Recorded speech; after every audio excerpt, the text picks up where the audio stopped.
Panel discussion. So I would like to welcome to the stage our earlier speakers, Petri Litjens, Klaus Bodam, Anni Sinnemäki, and new speakers. Please be seated here. New speakers, Laura Rissanen and Martti Tulenheimo. Please welcome to the stage when you get the microphones.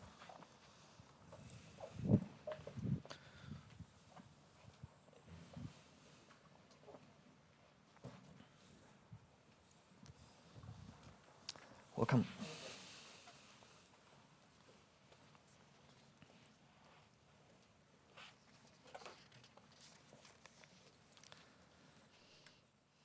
Yes, welcome everybody. First, I would like you to introduce yourself if you haven't done that already, and name me one thing that makes a vital city. And please try to be quite brief, because there are multiple things that can contribute to that question. But please, if you can start. I think I already introduced myself. I think the most important thing, and it was mentioned in the last presentation, is a holistic approach. I think what makes a vital city is a holistic approach, not only focusing on transporting people, not only focusing on mobility, the struggle between cars or bicycle or pedestrians, but the entire managing of the public space in a city. Yeah. Thank you. Hello everyone, my name is Martti Tulenheimo. I work at the Finnish Cyclist Federation as the chief specialist. I have a background of about 15 years of professional cycling related work, and I have had the pleasure of working both with Klaus and Anni here prior to this. I would say that from my own perspective, I really liked what Peter said earlier on this morning about the importance of good quality public space. So I would really steal from you, Peter, that aspect and emphasize and highlight the importance of good quality public space. It's, as many people have said already this morning, it's not only about cycling. Cycling is part of the equation.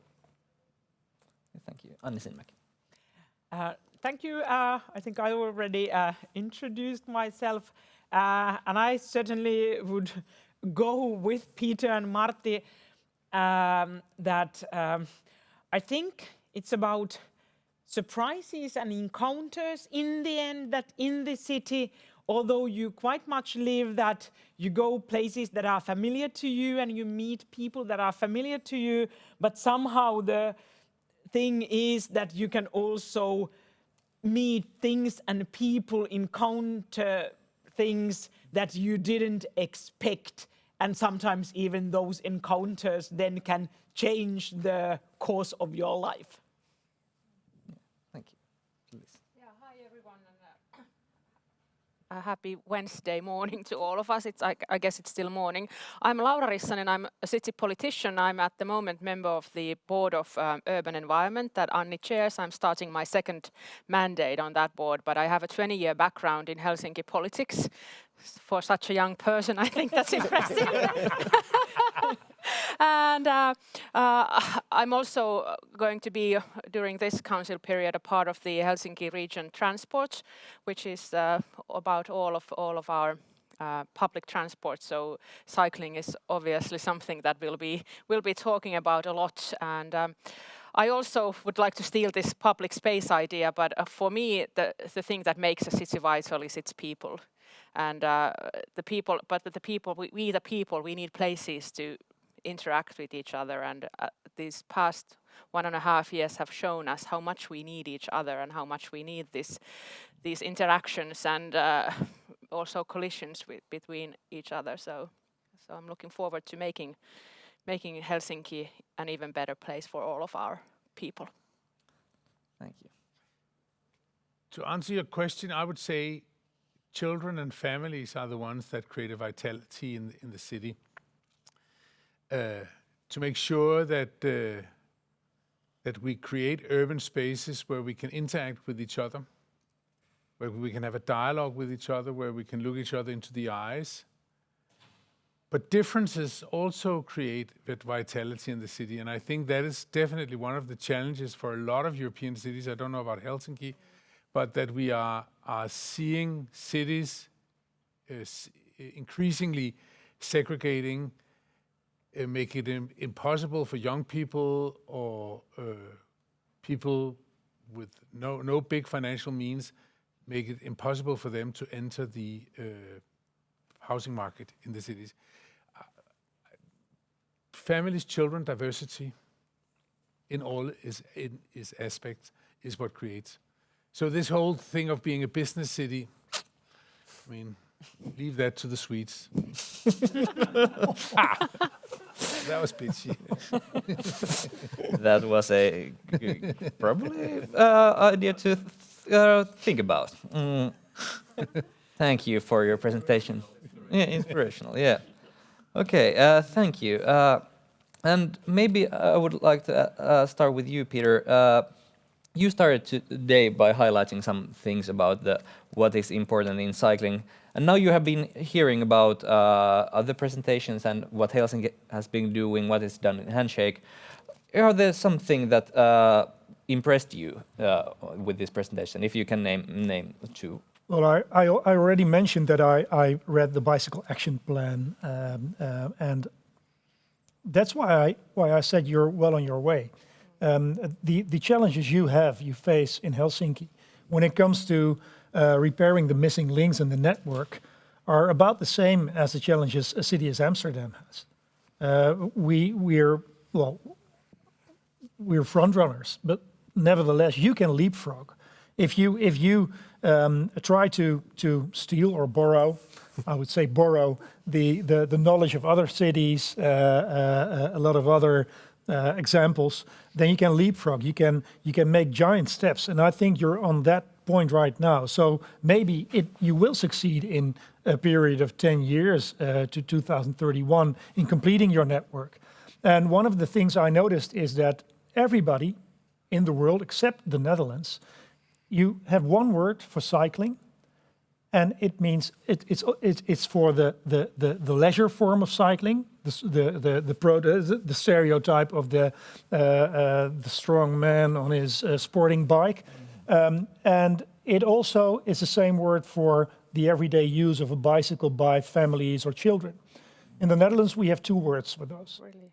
We have wielrennen, and wielrennen is the word for speed cycling, the sportive way of cycling, and fietsen. And fietsen is just cycling. Just use the bicycle in everyday life. Yeah. And that's a real different approach. When we talk about a political agenda, we never talk about wielrennen. We always talk about fietsen. And that stipulates that fietsen or cycling is part of our everyday life. It's not just something you do after work. It's integrated in your total day or week. This is news for me, and I think this is really interesting. Yeah. We have tried to, over the last 5-6 years, to kind of introduce the word everyday cycling, everyday cyclist. Yeah. And it is kind of it is accepted, the word, because you understand what it means, but I really like to kind of create that difference in people's mindset. Yeah, that definitely does a lot. In the game, because words create how we think about different things. But yeah, maybe next question to Anni. That you told us about what we have done in Helsinki, what are the goals, and that we are lacking behind. Why we are lacking behind, and is there a possibility to leapfrog, as Peter mentioned? I do believe that there is a possibility to really make leapfrog, as you say. I have to admit that although we have studied the reasons that what are the hindrances, I think that deep down we do not know exactly why we have been lagging behind. That it's probably a combination of things, and I do believe that somewhere quite near in the future we will see bigger steps or like the modal share actually increasing quite rapidly. I also think one thing that is interesting that, as I mentioned, that the public transport, walking and cycling together have been like from 78 to 80% in Helsinki. And I think that one thing that is also a bit difficult, since we have been such a sort of committed to being a good public transport city, is that we have to admit that actually it's a good thing that some people step or make a move from public transport to cycling. Yes. That is something we have to allow ourselves to think. And of course we need also changes from car traffic to cycling, but yes, and I have the feeling also that since Helsinki has been really growing so rapidly and the investment has been such a big thing, that the construction thing, I think although it seems a bit like, can this really be the reason? But I do believe that the unfunctionality of the work sites and how we have organized or unorganized or failed to demand good organization from the work sites, probably it is one reason. But also I do believe that now that we have been following the statistics regarding the tax breaks and different employers being active, really promoting cycling in the workplaces, that also makes me believe that, okay, there will be bigger steps around the corner. Yeah, good to hear. Yeah, loud. Yeah, and I think it's important that we promote both cycling and also walking.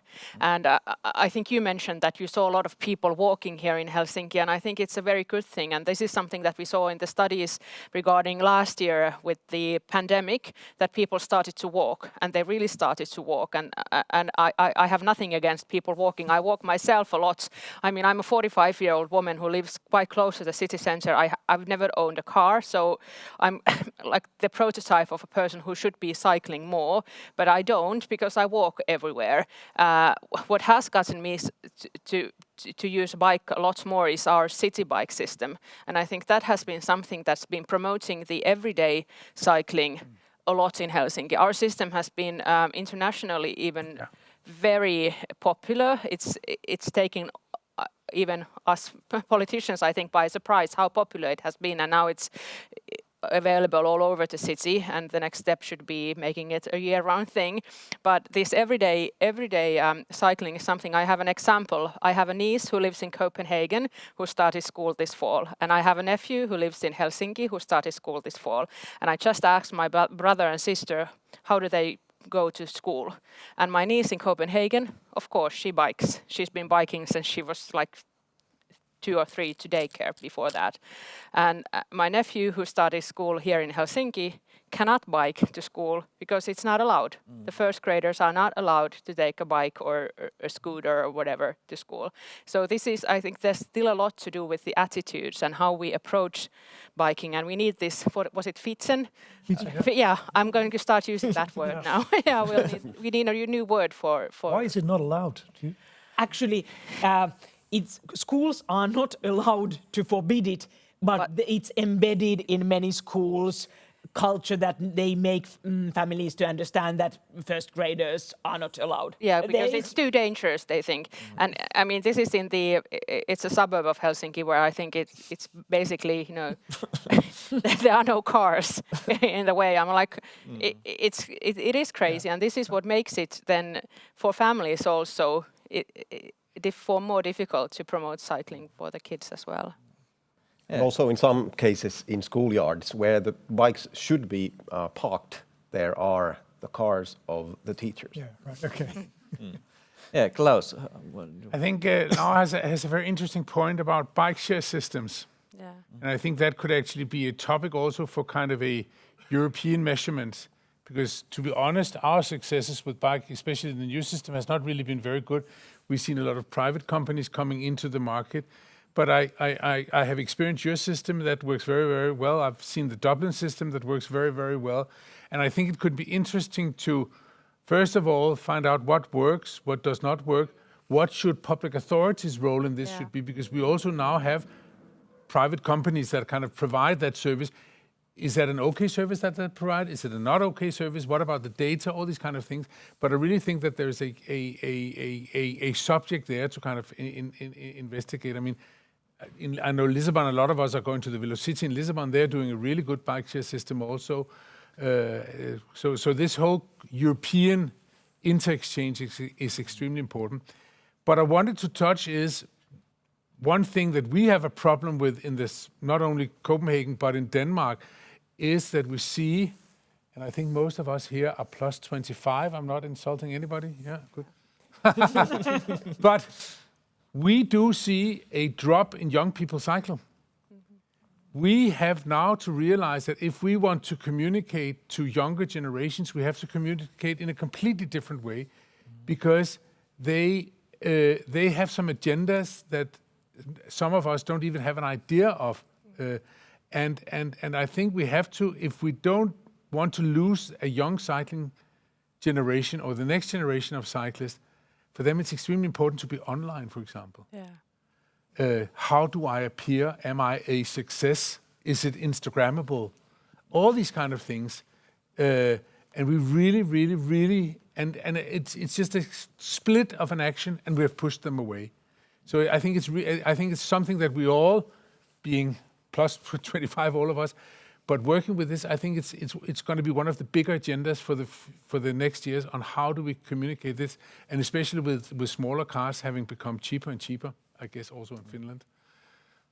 Yeah, that is very interesting, and maybe the city bikes could be something that puts the Handshake project agenda as well, at least the discussions. And good that you mentioned. May I make one remark when it comes to bike sharing systems, and perhaps Pascal, well, you're into cycling in the Netherlands, so you know a lot more about it than I do. But the success of bike sharing systems also depend on the level of bike ownership in a city. Course, When you have a city of Amsterdam with 850,000 inhabitants and 1 million bicycles, most of the people don't want to hand in their own bike in order to change to a bicycle sharing system where the insecurity is a bit more higher than when you use your own bike. When you have a city where the bicycle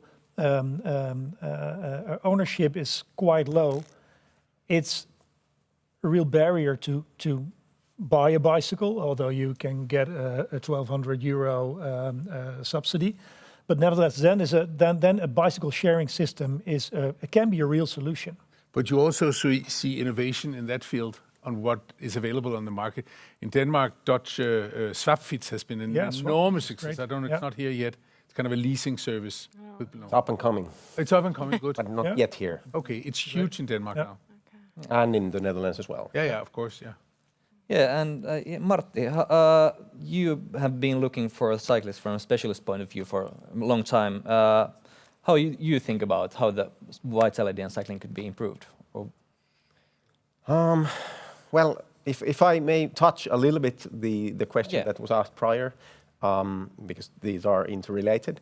So the question that was pointed to Anni about why has it taken so much time. I, as background in economic and social history, I would look at that question particularly to answer your question. So it took us quite a while to get where we are right now. It took us 12, 13 years. I think the change started somewhere in 2008, but from there it took 7 years more. It took until 2015 that we, as a city, Helsinki had a proper bicycle policy coordinator. The first one was hired in 2015. And before that, from 2008 till 15, we only had 2 very talented, very young and ambitious bicycle traffic planners, but all their time went into implementing plans that were kind of outdated. And therefore, we really needed a bicycle policy coordinator to update the policy and to go from a vision to a proper action plan and have all the needed resources. So that has taken a long, long time. And it's as has been discussed today, it's a process and it takes time, and we all have to accept that it takes time.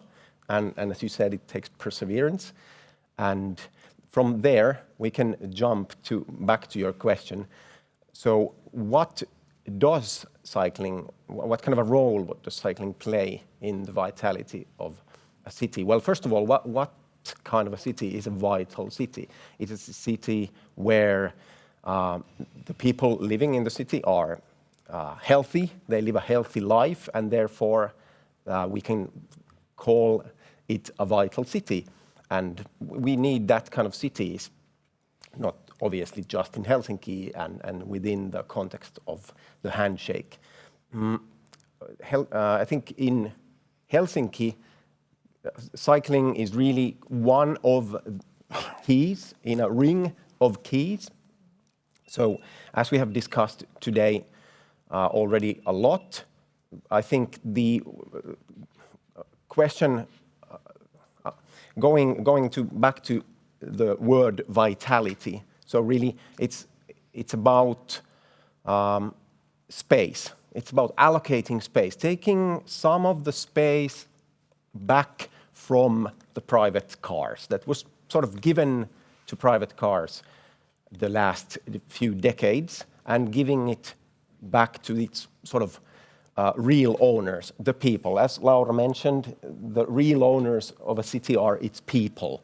So we're talking about slow modes of transportation, as Peter mentioned. And all the slow modes of transportation, walking, cycling, hopefully micromobility will kind of go to that direction where it can be considered a slow mode of transportation. But at the same time, we need to accept that it's not going to disappear unless there's severe legal changes going to be made. So these new equipment that people will use, especially the younger generations that Klaus pointed out, they're going to use these new gadgets to move around, and they're not going to all want to own a private vehicle. And therefore, we need to reallocate the space to make the city more vital for these people. And I don't even remember who made this point, but I think it was a perfect point, that we need to think of the next generation, so therefore our children and their city that is going to be vital. But it cannot be the same city we have been all used to. The city will need to change in order to become a more vital city. Thank you. Thank you. Very good points. That vitality is a complex topic, and cycling is one key to that. But maybe I would like to ask from Peter that there has been now big cities fostering cycling in here, and there has been also some opposition, for example, from some store owners that cycling is killing the vitality and that kind of things. You have been advocating also the economical benefits of cycling. Yep. Could you elaborate on those things a bit? Yeah, well,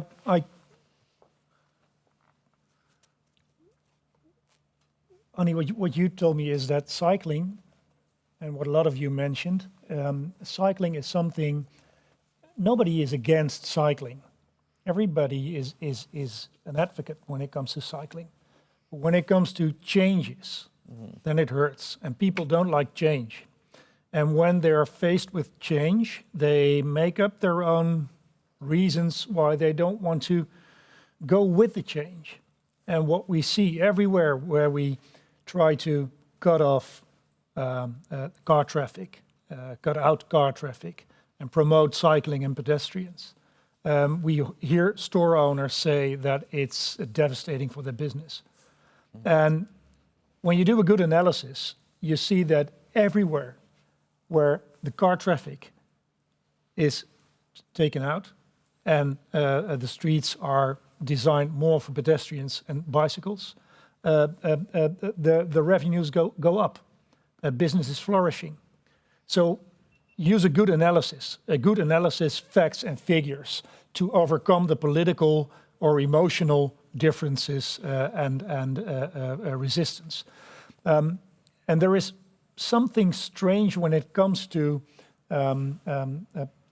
you talked about a vital city, a healthy city, but cities that are vital and healthy also become wealthy cities. And one of the backsides of all the progress we make is that a lot of public space, which is designed for city life, urban life, for children playing, people strolling around, living there, enjoying themselves, is that it's doing something with the prices and the worth of real estate. Prices are going up. People who used to form the cement of the society cannot afford it anymore to live in a city, have to move out to the suburbs. And the gentrification of cities is one of the things that come with all the progress. And that's really, well, I think it's one thing we should be very cautious about. Yeah.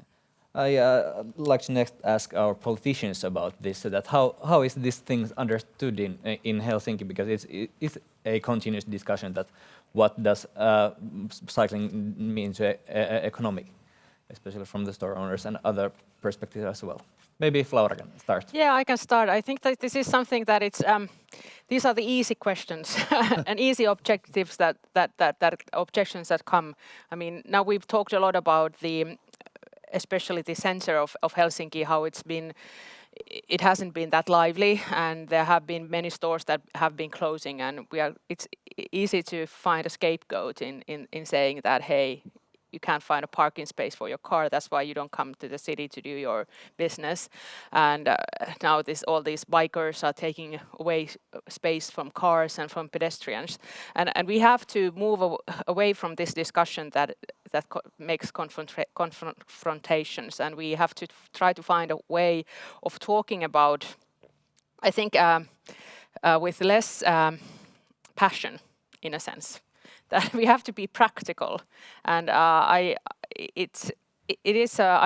represent the National Coalition Party, which is the centre-right party here, and our mayor is from my party, and we are traditionally a party of car-riding men in a caricature way, but of course more than half of our politicians are also women in the sense that it's a very old figure of how parties work, but you know, the stereotype. And in that sense, we have to start talking more about the practical things, that what do we gain from accessibility?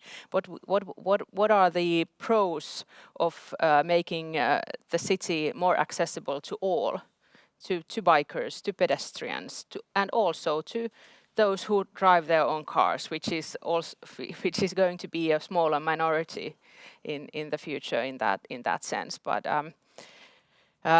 politics is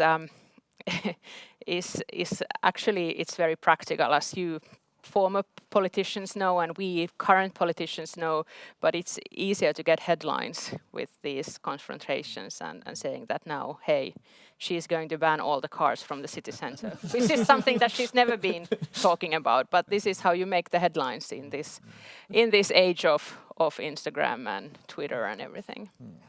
Yeah, I'd still like to hear on this. Yeah, I think that probably politics, sometimes it's really practical, and I think city politics, one of its best sides is that you can really find people from different parties, and we can all be proud of the decisions that we make and the investment we do, and we see in the end, if we compare to the national level, there are quite often moments in Helsinki where we really are around the same table and we see the world somewhat differently, which is healthy, but also that we share the reality. But then politics, it's really irrational from time to time. Yeah. So sometimes it's hard to predict that where the conflict will come, and I think that these questions regarding shop owners and the vitality of the businesses and that relation to transport, that is something that we really need to be, we need the perseverance that from street to street, from year to year, we have to use data. Perhaps we should also do better that when we have finished a project like Hämeentie, that we then manage to lift up the businesses alongside that street to give them voice and slowly change people's stereotypes or the models that they have in their mind. And just shortly, I think that it's somewhat ironic that actually the things that are done, that when you really improve the city, and both Peter and Klaus have mentioned the risk that actually with better cycling and the changes that brings along, the city comes so rich that can be the problem. And I think in Helsinki we can be proud that we have been really consistent in building more housing when the city has been growing. So I think that the risk of gentrification, we are facing it somewhat less than some other cities, because we have managed to have a wide coalition of really building at the same time, both flats for people to buy, but also regulated rental, and all our new areas that you will go cycling also, you will see that, or you will actually not see where the regulated rental is and where the more expensive housing is. So, but I think that for us, who really, as me and Laura, we work in the city planning, decision making, that is something that we see. But I think in many of the debates of certain street, it's just better to keep with the data, be patient with people's prejudices, and that I think what we can still learn from other cities is the consistent use of data and studying things before and after and spreading that information. Yeah. Klaus, you had something with... Yes, I just want to follow up a little bit on what Laura said, because I think one of the obligations that we have as the public is also to create the online platforms where you can actually plan your travel, where you can be suggested, where you can be shown all the alternatives. And I really think that for in a democracy, I think it's extremely important that we politically are aware of how much do we leave to the private sector, and how do they misuse the data that they get, and how much do we keep. And I think that is a responsibility all politicians have now, on how much do we give away of what belongs to the entire society. But I really think, especially we're talking about young people before and children, they are, as we all know, they are online natives. I mean, they're born into it, and they use it much more than, even though we use it a lot, they use it much, much more. And we have to provide those tools for sustainable travel planning, efficient travel planning, reservation of car sharing, seats in trains, rental bikes. And I think, I don't know how it's been in Finland, but in Denmark, we could see during Corona, through investments, they quite quickly could build up quite intensive systems for online booking, for testing facilities. It cost a lot of money, but it has been an extremely good investment. So I think it's important that we politically remember it's not only about investing in infrastructure, it's also online resources, online infrastructure. Yeah.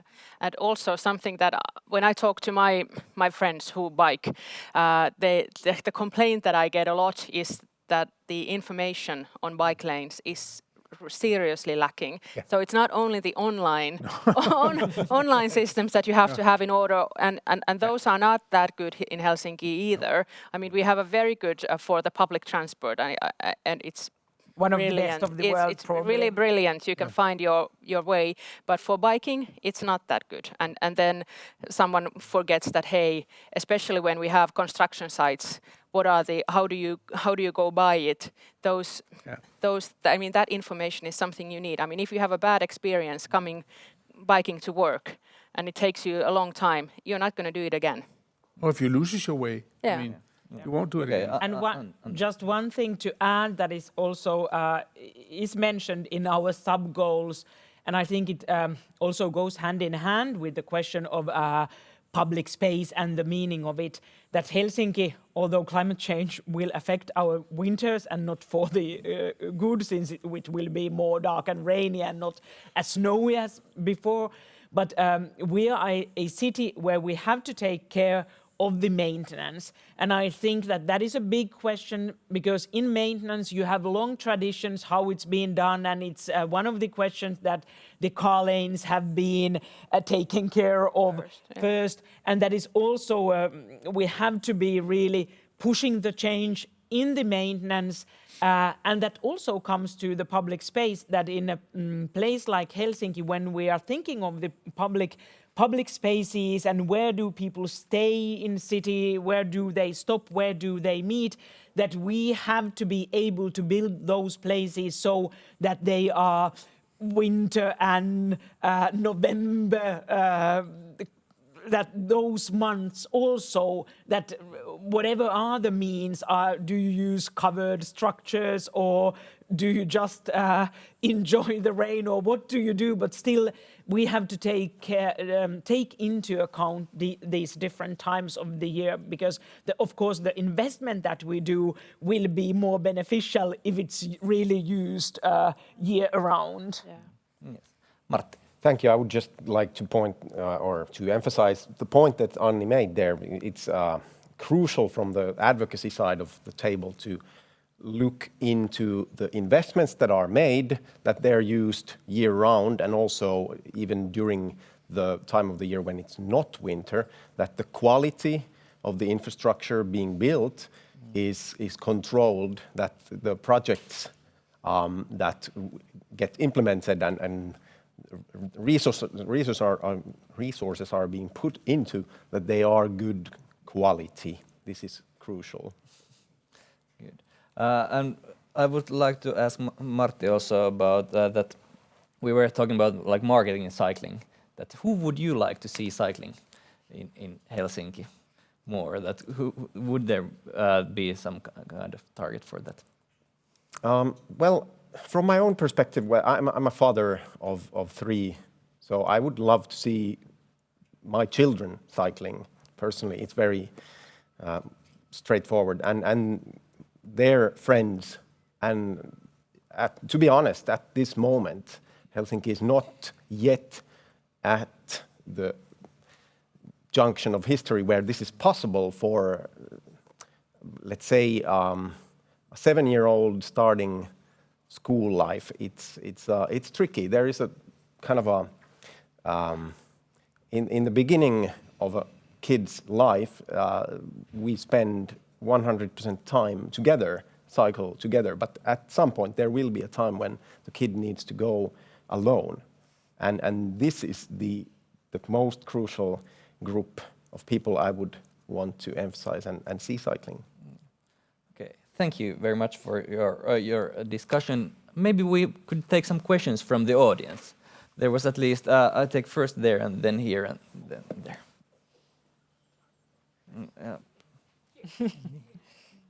Hello, I'm Marie Kostrop. I'm the head of the bicycle program with the city of Copenhagen. I started when Klaus was the mayor, so it's been a while. Part of Copenhagen's success has been very ambitious local politicians who have really raised the bar for the administration. So there is a whole organizational effort to not only have the policy officer, but also the maintenance department, the persons putting up the signs when we have roadworks, etc., the traffic signal people, integrating the vision of cycling, not only in the dedicated team, but across the whole organization. And I'm confident that the local politicians here, you seem really to have an eye for that. So I think that will be crucial to implement the visions that you have here in Helsinki. But also part of Copenhagen's results has been other stakeholders. So some of the very nice bridges that Klaus showed, they are financed by private funds. part of our cycle superhighways, our bicycle parking. Some of the innovative projects have been co-funded by a national bicycle fund. So I'm just saying that it's really important that the local decision makers raise the bar. This will not come from external actors. I think city leaders are the change makers. But I think it will make the leapfrogging go even further if you can find someone to help you implement these very, very well thought of visions and plans that you already have in place here in Helsinki. So I'm just curious if you have some remarks to that. What are the potentials to collaborate with other actors? Thank you. Thank you. What if we take Yes. the other question? Hello. My name is Henni Ahvenlampi. I'm working at the Helsinki Cyclists NGO. We are 40 years old advocacy group here in Helsinki, and I work as the executive director. Thank you very much for all the presentations today. They have been very interesting. A little bit following what Marie just asked, going back to practicalities, and I wanted to ask the visiting experts especially, would you have advice for us here in Helsinki? How do we manage quality assurance in the change? We have wonderful research and development plans, but somehow I feel like we are in the kind of like a warranty repair cycle currently. Somehow the plans do not come out as they were planned, and we would need some help in order to manage the change when it comes to quality. Yeah. Okay, please. Yeah. I was looking at the microphone. Microphone. The way it's moving, and I forgot about my own. Yeah.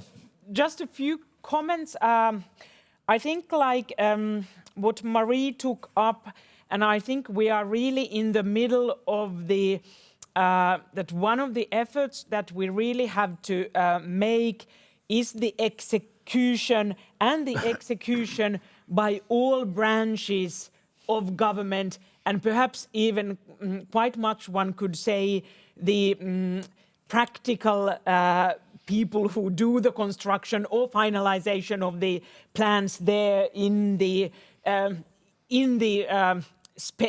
real urban space. And I think it relates what Laura said, that how clearly actually paths are marked, or if there are exceptions or construction sites, how it's marked. So I think that we have worked for a long time to get the planning principles and the planning guidelines to be as perfect as they need to be. But now we are, I think, in the middle of the change of really having maintenance people who have been used to do their work somewhat differently, and who might find it difficult that, okay, we didn't have machinery to clean exactly this width of path, that bicycle path is. All these things, I think that we really have to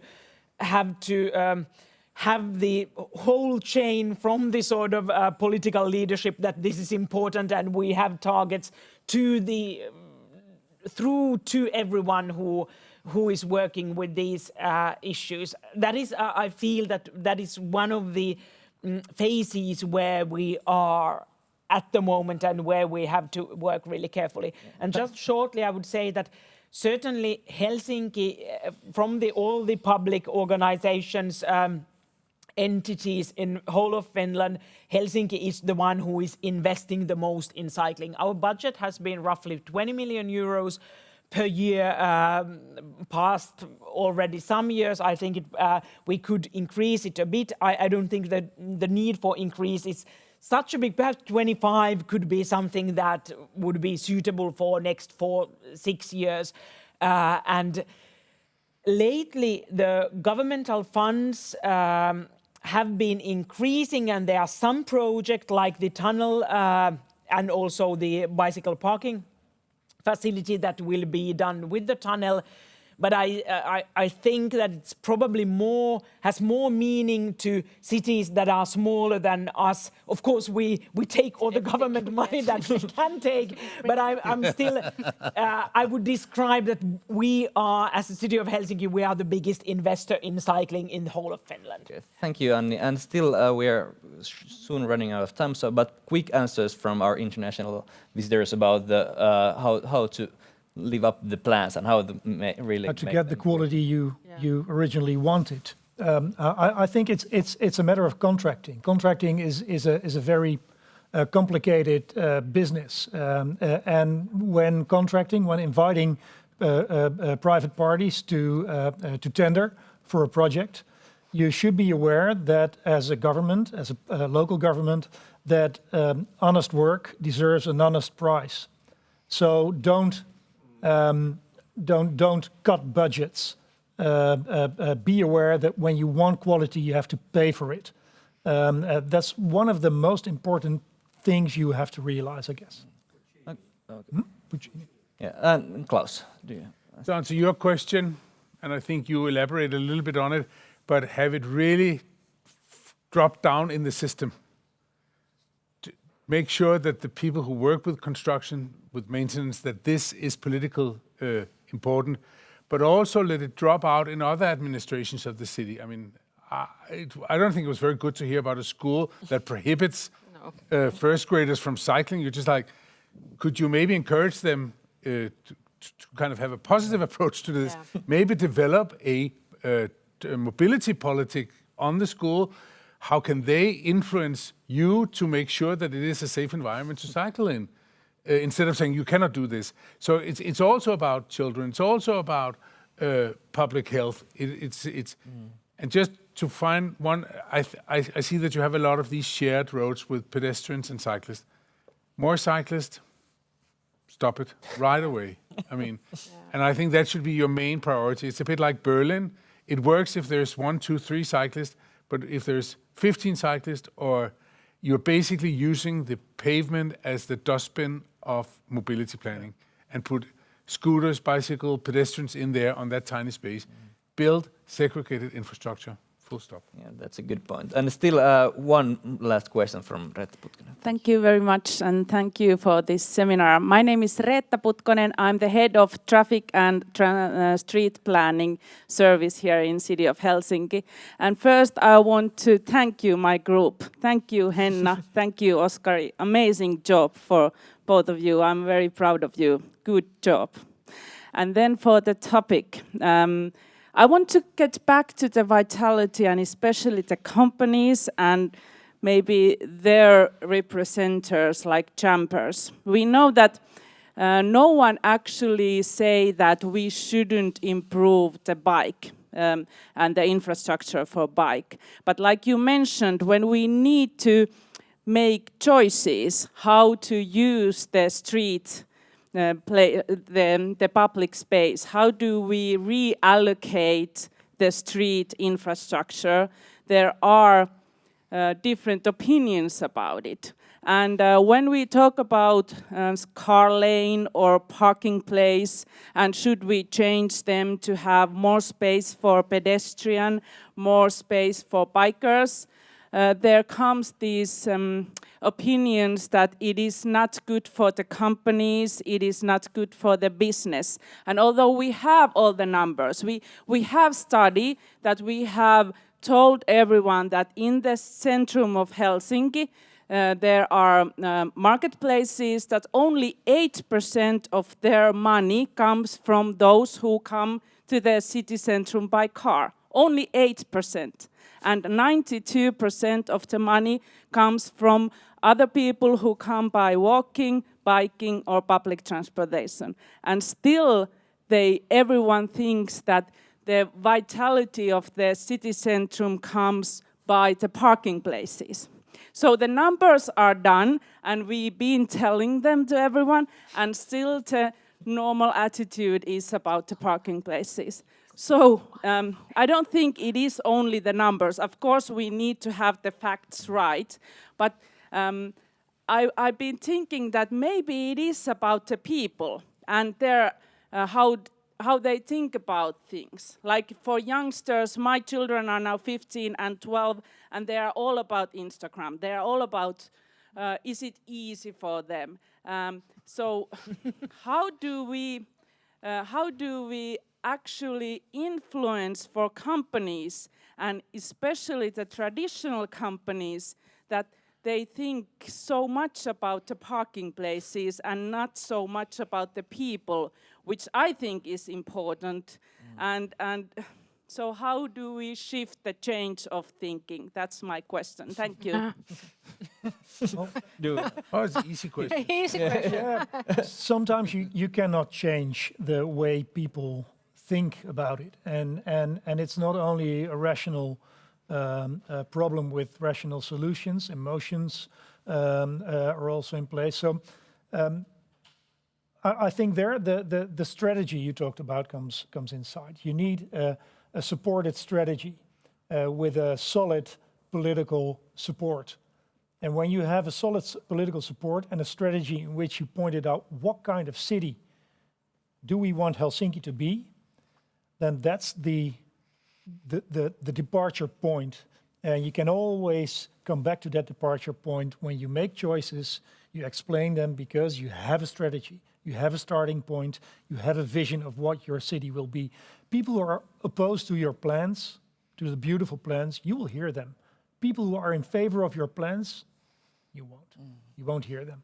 So it's a fact of life that you will be confronted when in politics, you will be confronted with opposition. And sometimes it's always good to talk with people, to participate, to have opinions heard, also opinions who are not in favor of your plans. And sometimes it's needed to just push through and make them happy without them knowing that you are making them happy.